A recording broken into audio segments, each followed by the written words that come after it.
What's up, everyone? Welcome to the Power Play with CJ. We're focusing on the Buffalo Sabres holding the 8th overall pick in the 2017 NHL Entry Draft and what the ever-rebuilding Sabres should do with said pick.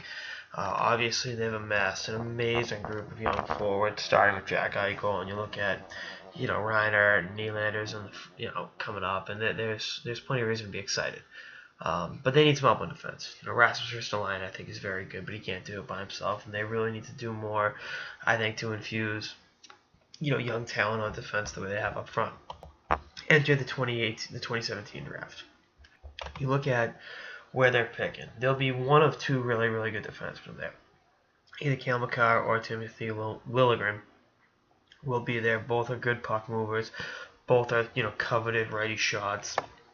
And they both can step in the lineup sooner rather than later. Now, neither one's going to be the NHL in the next 2 years, but I think they've both got the upside and the talent to be, big-time players sooner rather than later. Or, worst-case scenario, become very sexy trade assets to help Buffalo get a, established defenseman. Either way, I think that's the direction they're going to go. Again, Buffalo is still looking for a head coach. Obviously, the Bilesman experiment didn't work out. Thanks, Jack Eichel. Just kidding. And, it's time to really kind of stand and deliver. You look at, they've been lapped by Toronto in terms of, being a rebuilding team that's gone on to have success. And, I don't want to say the clock is ticking, but you've sucked for the last 6 years. Where's the results? And again, there's plenty of young talent there, but, you've got to do more than just draft high. It's half the battle. Obviously, anytime you get a guy like Jack Eichel, it's good. It's a good start.